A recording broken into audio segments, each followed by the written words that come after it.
Hello, good morning. We're going to talk this morning about um, kind of a little bit more current events, actually. We're going to talk about what's going on around us a bit. And normally I don't. Normally I talk about, what's happening inside. But we'll get there.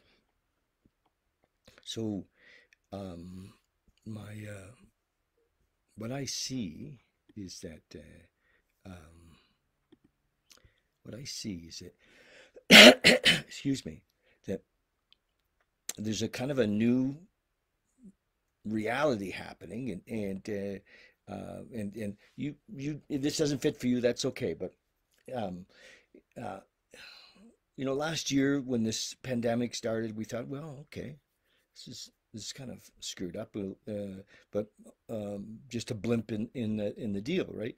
Well, now we're almost a year into this thing, and what I'm hearing from all kinds of people is, shit, when is this going to be over? Right? When is this going to be over? We're and we're kind of just hoping to glide through it and go back to normal. And so my opinion is that we're not going back to normal. There is no back to normal. And the longer that this goes on, the more obvious that is that there's no back to normal. And it's not. I'm not going to make that. I don't have any opinion on that. It's not right or wrong. It's just that I think the reality is that there's no back to normal. So what do we do with that? A lot of what what I'm seeing is a lot of fear. What's coming, what's next. You know, and yeah, a lot of fear and about the future and about um, what's going to happen. Many of us have lost relatives,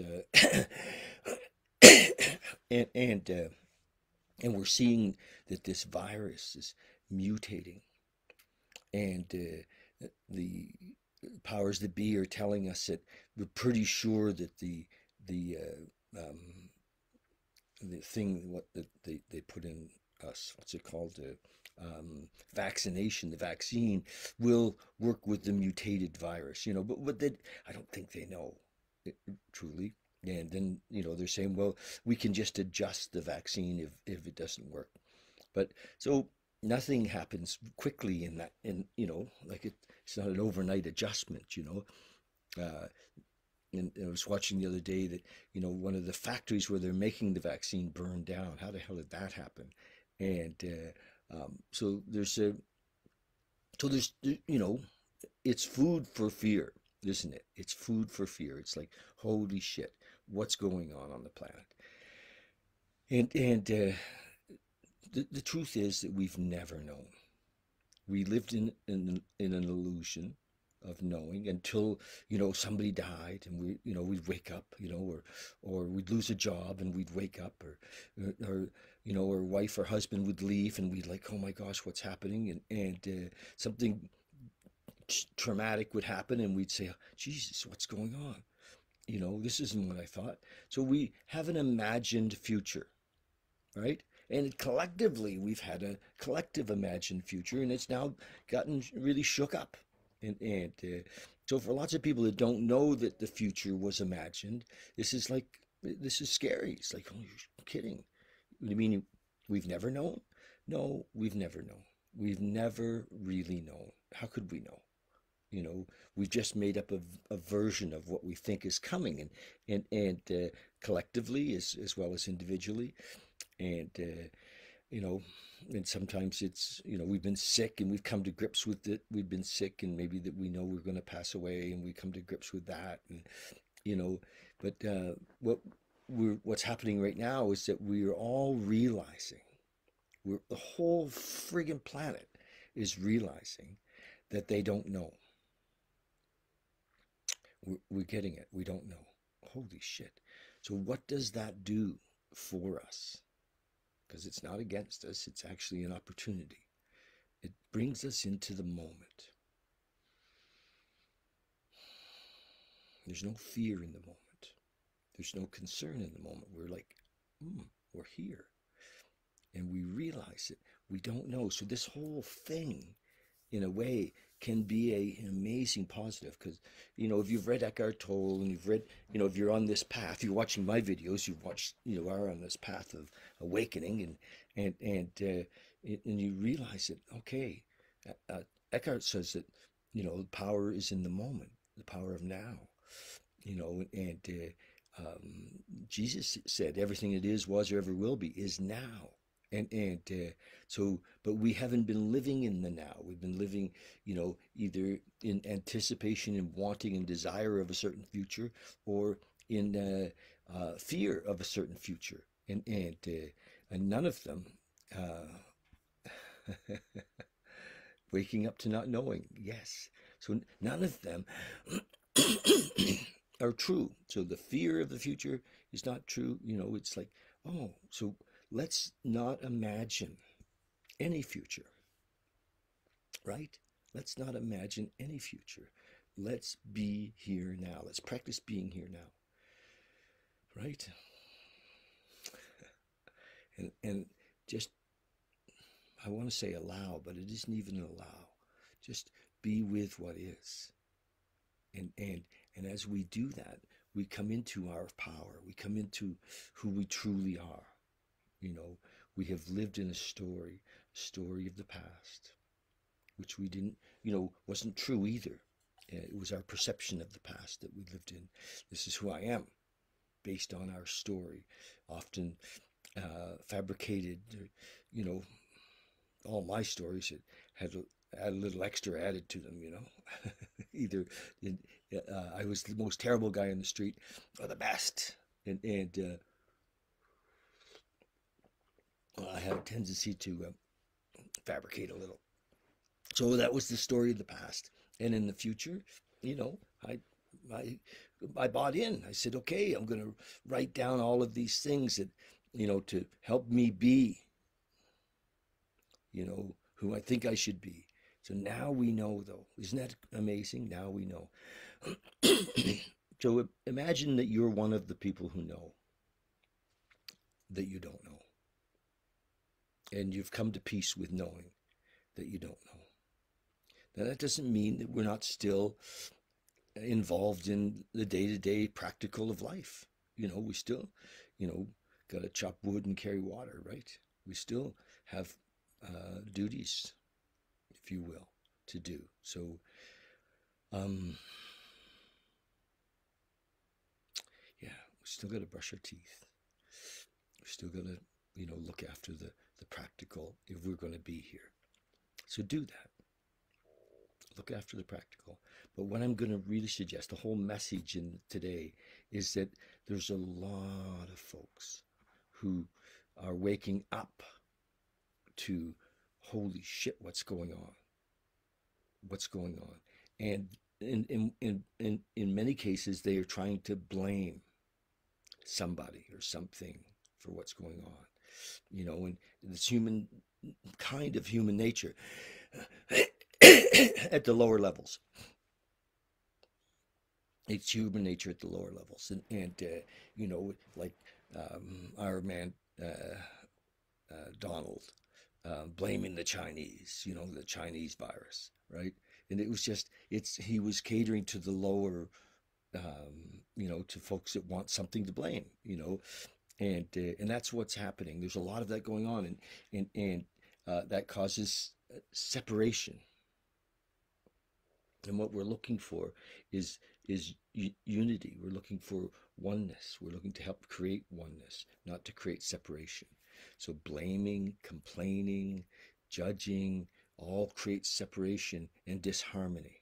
And so when you're in those conversations, or we don't have to just walk away, just a little side note on that, okay? I have friends all over the world who are, reasonably high vibration folks, and I see them saying, I'm out of here, I'm leaving Facebook. I'm leaving Instagram. I'm leaving these platforms because I don't like what's happening there. And that's the easy way. What I'm suggesting is that if we want to change things, we bring love. You know, if you're on Facebook, you bring a post or two each day that are unifying, that are love, you know, that are not divisive, that are you know, not even encouraging, but helping folks to see that it's okay not knowing, that it's okay. We don't have to blame anybody for not knowing. You know, that's so high school. It's so junior high. You know, you made me feel. It's just, it's blame, and we're stuck in that blame mentality. And so I want to encourage you to stay in the game, stay in on the social media, share, you know, uplifting posts, you know, share your love. Do a video like this yourself every day that just, you know, gets a little lighting and carry a message of love. Or spread mine, you know, if you want to, you know, show this, you know. So yes, we're in a space where we're really, really realizing that we don't know. And people are going different ways. One is they're running away, hiding, and saying, I don't want any part of it. But there's no way of not having any part of it. This is, we're here as a collective. We're here together.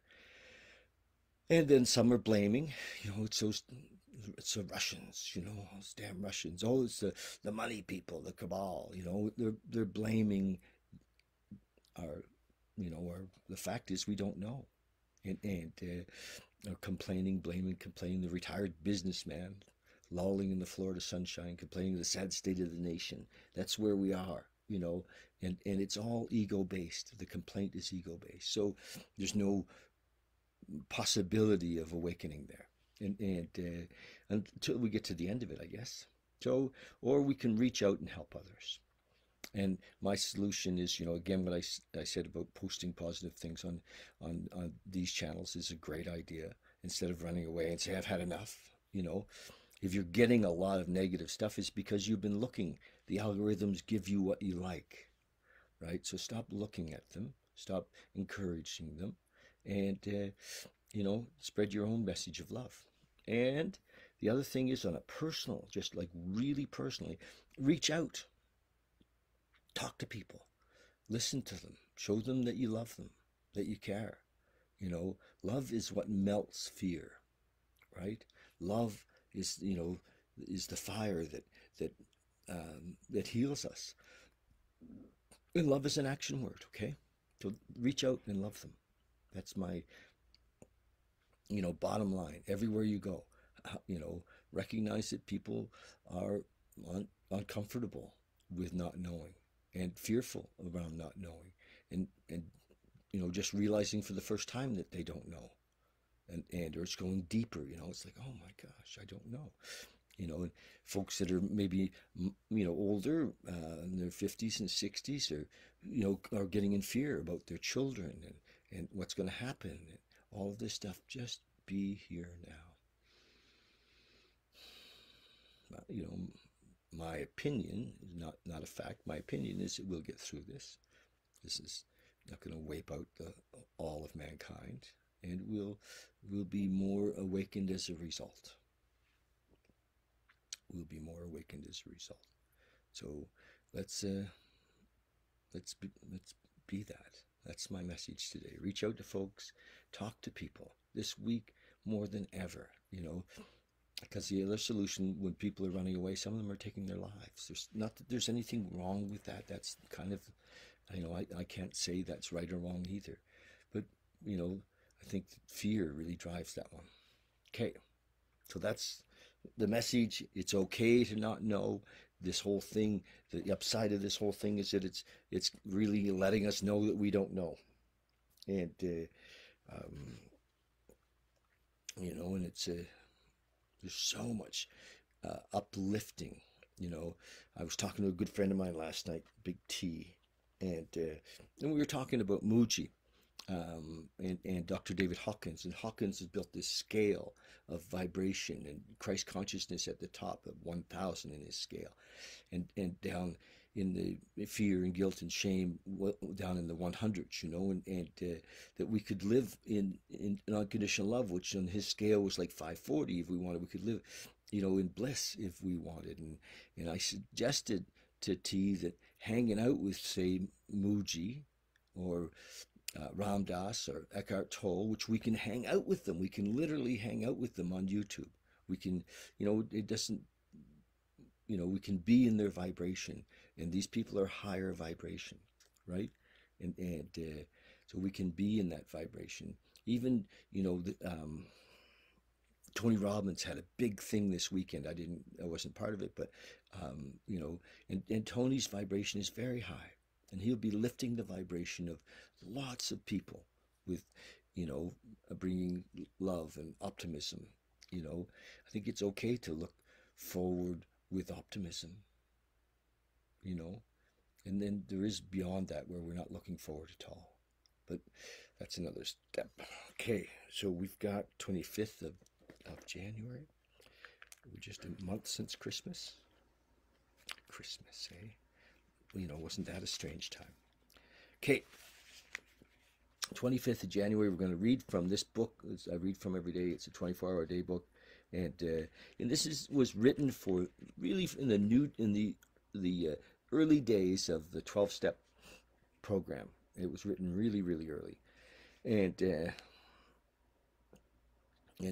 so some of it's a bit simple, but it's quite beautiful. There's some beautiful pieces in it. And we pick them out. January 25th, thought for the day. We used to depend on drinking for a lot of things. Yeah, numb me out, baby. We depended on drinking to help us enjoy things. It gave us a kick. It broke down our shyness and helped us to have a good time. We depended on drinking to help us when we felt low physically. If we had a toothache or just a hangover, we felt better after a few drinks. The cure for all hangovers was a few drinks. We depended on drinking to help us when we felt low mentally. If we had a tough day at the office, or if we had a fight with their wives, or if things just seemed against us, we felt better under the influence of alcohol. For us alcoholics, it's got so that we depended on drinking for almost everything. And that's, really what happens for the alcoholic. Meditation for the day. I believe that complete surrender of my life to God is the foundation of serenity. Yes, God is in the moment. God is the moment. God is love. God is universal intelligence. So however you see that. The beautiful thing about the 12-step world is that the description or the idea of God is very, very open. It's not, I work with people a lot in step 2, helping them find a concept that works for them. And because many of us have let go of the Sunday school idea that we had that was separate, possibly punishing, judging God. And we've let go of that Sunday school idea, and then there's something, how do I develop something that works for me? So I like to help people with that. I believe it says, I'll start this again, meditation for the day. I believe that complete surrender of my life to God is the foundation of serenity. God has prepared for us many mansions. I do not look upon that promise as referring only to the afterlife. I do not look upon this life as something to be struggled through. In order to get the rewards of the next life, I believe that the kingdom of God is within us. We can enjoy eternal life here and now. Yes, that's deep. That's beautiful. Prayer for the day. I pray that I may try to do God's will. I pray that I may do God's will. I take out, he uses the word try quite often, and I take it out. So prayer for the day. I pray that I may do God's will. I pray that such understanding, insight, and vision shall be mine, as shall make my life eternal here and now. Beautiful. So that's the beautiful thing about the now, as we go into this, as we drop into it more and more.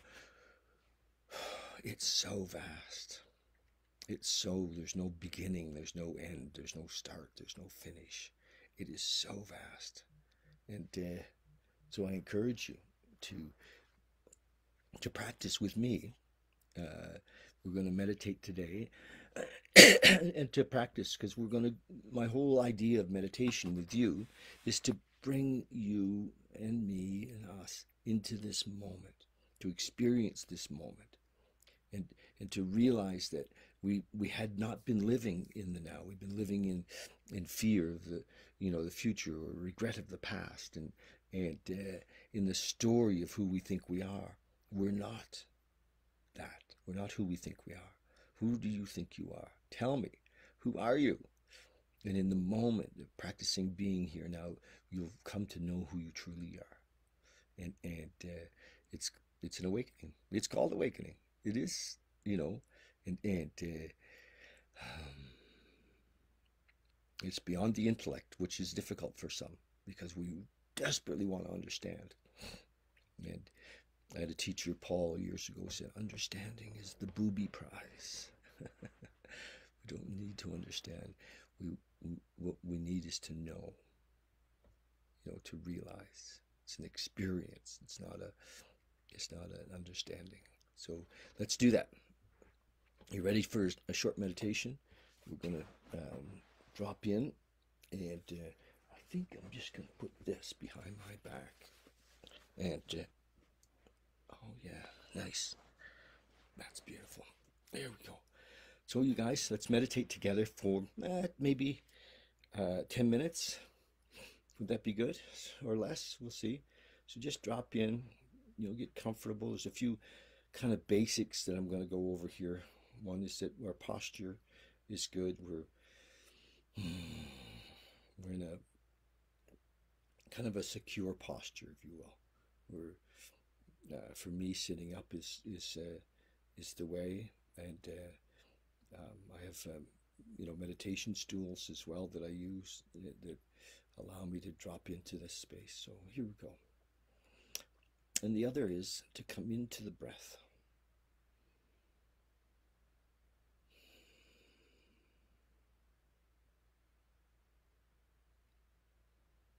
Into the breath.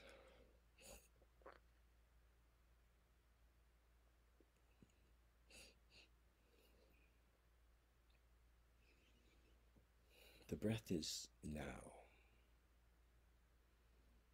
So be aware of your breath. Be conscious of your breath.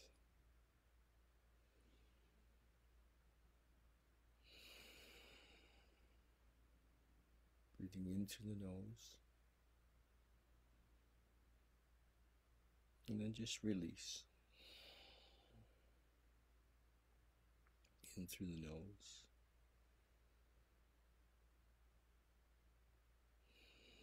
Gently in and a release.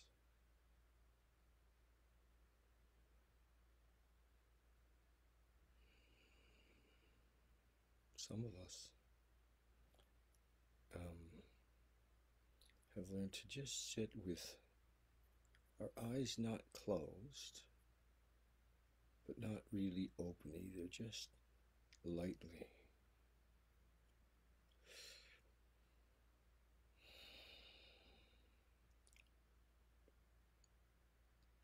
And if that's a distraction, just close your eyes. Be in your body. Be aware of your body. Your body is not you. It's a vehicle. We have been told that we are our bodies, and it's not true. Body, is transient. It comes and goes. The you that we discover in the moment is always here, has always been here, will always be here. The body comes and goes. It's a beautiful vehicle. So grateful. Thank you, thank you, thank you. And the mind is not you. It's just a vehicle. It's just a tool. It thinks. And we think that we are it because it thinks. But when we move past the intellect, we realize that we're not it. That we are one. That there is no future or no past, there never has been. It's only now, and everything is in this moment.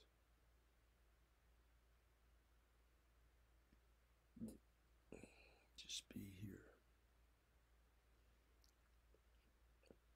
When thoughts come, just let them go. They will come. Just gently let them go. Nothing to do. We're not against anything. We're not for anything. Nothing is right. Nothing is wrong. Just be here now.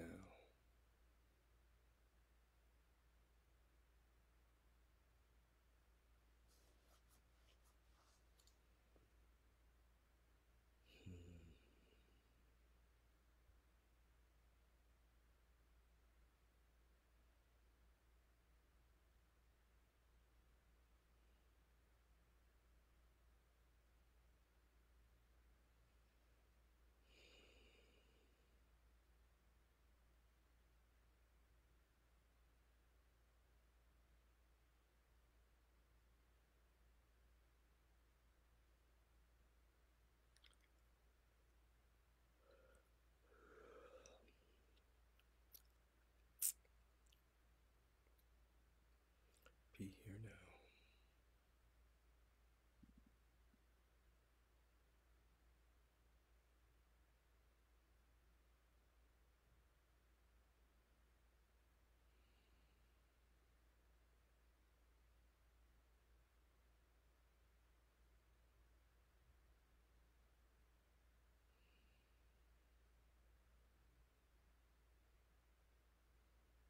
If there's sounds in your space, just include them.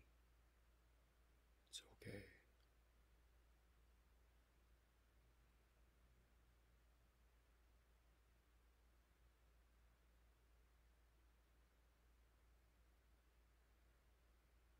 If your body feels a little uncomfortable, just be with it. Experience it.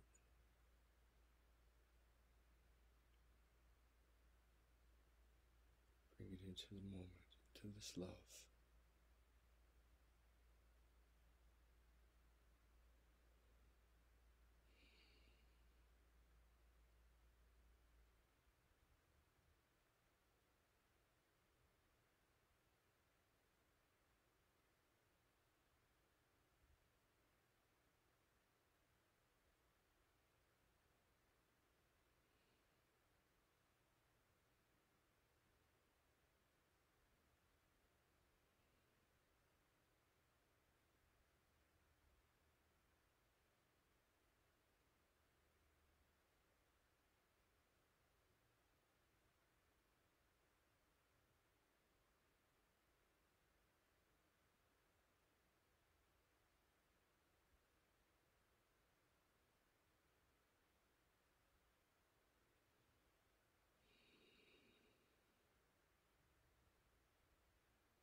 Okay.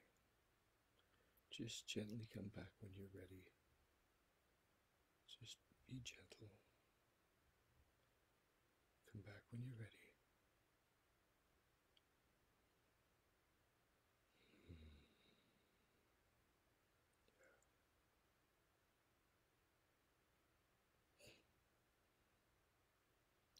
Beautiful. So, tonight, we're going to have a meditation group at 7. Join us if you'd like. And in a few minutes, I'm going to do an interview of my friend James Donald at 12:30. So that will be fun. Thanks for joining. I want you to practice this meditation every day. Drop into this space every day. Not as if there's anywhere to go or anything to get. Just be. And I don't know if this message helped today a little bit. Maybe listen to it again and recognize that it's okay not knowing. It's okay not knowing. We don't have to struggle. The struggle is over. As we live in the moment, we know intuitively as what needs to happen. Intuitively, we're connected. It's no accident that we're here. No accident that you're here. Reach out and let others know you love them. They are loved. Okay. If you ever want to chat with me, just get in touch. Call,